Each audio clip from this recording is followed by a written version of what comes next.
Hello friends, मेरा नाम है अंकित साहू और आप लोगों का वेलकम है मेरे यूट्यूब चैनल में। एक क्वेरी हमेशा आती है, बहुत कॉमन क्वेरी है।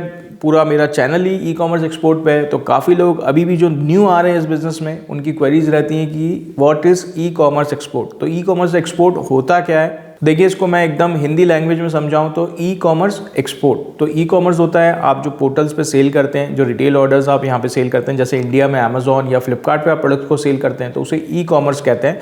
तो ई कॉमर्स पोर्टल्स के थ्रू जब आप प्रोडक्ट्स जो है वो बायर्स को सेल करते हैं या आपकी अपनी वेबसाइट के थ्रू आप बायर्स को सेल करते हैं।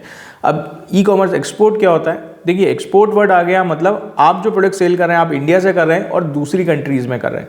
तो अमेजॉन, ईबे, इट्सी या अपनी वेबसाइट से आप जो ग्लोबल बायर्स हैं, जैसे फॉर एग्जांपल यूएस का बायर है, उसको आप प्रोडक्ट सेल कर रहे हैं तो यहाँ पे ई कॉमर्स आ गया। और क्योंकि आप दोनों की कंट्रीज़ अलग अलग हैं तो आप इंडिया से उसको एक्सपोर्ट कर रहे हैं यूएस, दुबई, ऑस्ट्रेलिया, जहाँ से भी ऑर्डर आता है तो वहाँ पे एक्सपोर्ट वर्ड आ जाता है। तो यहाँ पे आपको एक्सपोर्ट की सारा नॉलेज होना चाहिए, एक्सपोर्ट के लाइसेंस होने चाहिए और एक्सपोर्ट का डॉक्यूमेंटेशन आपको फॉलो करना पड़ेगा अगर आप ई कॉमर्स एक्सपोर्ट में आना चाहते हैं। ई कॉमर्स जो है वो सेम ही रहेगा इंडिया में भी और बाहर भी। पोर्टल्स ऑलमोस्ट ज़्यादातर सेम ही होते हैं, कुछ ही फीचर्स डिफरेंट होते हैं, बाकी मेजॉरिटी जो होती है प्रोडक्ट लिस्टिंग, एडवर्टाइजमेंट, ये सारी चीज़ें सेम होती है।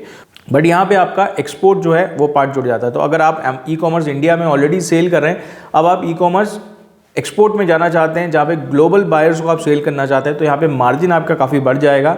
बट यहाँ पे आपको कुछ कंप्लाइंस रहेंगे, कंपटीशन भी रहेगा, सारी चीज़ें रहेंगी। बट अगर आप इंडियन ओरिजिन प्रोडक्ट्स को टारगेट कर रहे हैं तो आपको वर्ल्ड में कंपटीशन बहुत कम मिलेगा, क्योंकि इंडिया से एक्सपोर्टर्स काफ़ी कम है करंटली, और उस वजह से आपके मार्जिन्स भी वहाँ ज़्यादा होते हैं। क्योंकि जो दूसरी कंट्रीज़ हैं वहाँ पे अगर आप कंपेयर करें इंडियन रुपी के कंपेरिजन में, या वहाँ पे जो परचेसिंग पावर होती है बायर्स की, जो बड़ी कंट्रीज़ हैं यूएस, यूरोप, यूएई, तो वहाँ पे क्या है, परचेसिंग पावर काफ़ी ज़्यादा है as a compare to Indian buyers.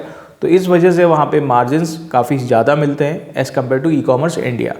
अगर आप सोच रहे हैं ई कॉमर्स एक्सपोर्ट में स्टार्ट करने के लिए तो बिल्कुल आप इसको स्टार्ट कर सकते हैं। प्रोसेस सेम है, डॉक्यूमेंटेशन मैंने बहुत सारे वीडियोज़ में बताया हुआ है, और बस यहाँ पर आपको ध्यान रखना है कि जो एक्सपोर्ट की कंप्लाइंस है, एक्सपोर्ट इनवॉइस, काफ़ी सारी चीज़ें होती हैं उसमें, FIRC, BRC, AD code, LUT, ये सारी चीज़ों का आपको ध्यान रखना है अगर आप ई कॉमर्स एक्सपोर्ट में आ रहे हैं। होप आपको ये बेसिक चीज़ समझ में आ गई होगी कि ई कॉमर्स एक्सपोर्ट होता क्या है। आप इंडिया से कर सकते हैं, पूरी तरीके से लीगल है। आपका जो शिपमेंट है उसका वैल्यू 5 लाख रुपए से कम होना चाहिए, तो वो ई कॉमर्स एक्सपोर्ट में काउंट किया जाएगा अगर आपको ऑर्डर किसी पोर्टल से मिलता है या आपकी वेबसाइट से मिलता है। तो ये बेसिक इसकी डेफिनेशन है। तो चलिए ये वीडियो यहीं क्लोज करता हूँ। आपको ये वीडियो अच्छा लगा तो वीडियो को लाइक कर दीजिए। मेरे चैनल को आपने अभी तक सब्सक्राइब नहीं किया है तो इसको सब्सक्राइब कर लीजिए। मेरा चैनल जो है वो डेडिकेटेड है ई कॉमर्स एक्सपोर्ट के लिए, तो उससे रिलेटेड सारे ही चीज़ें मैं वीडियोज़ में डालता रहता हूँ।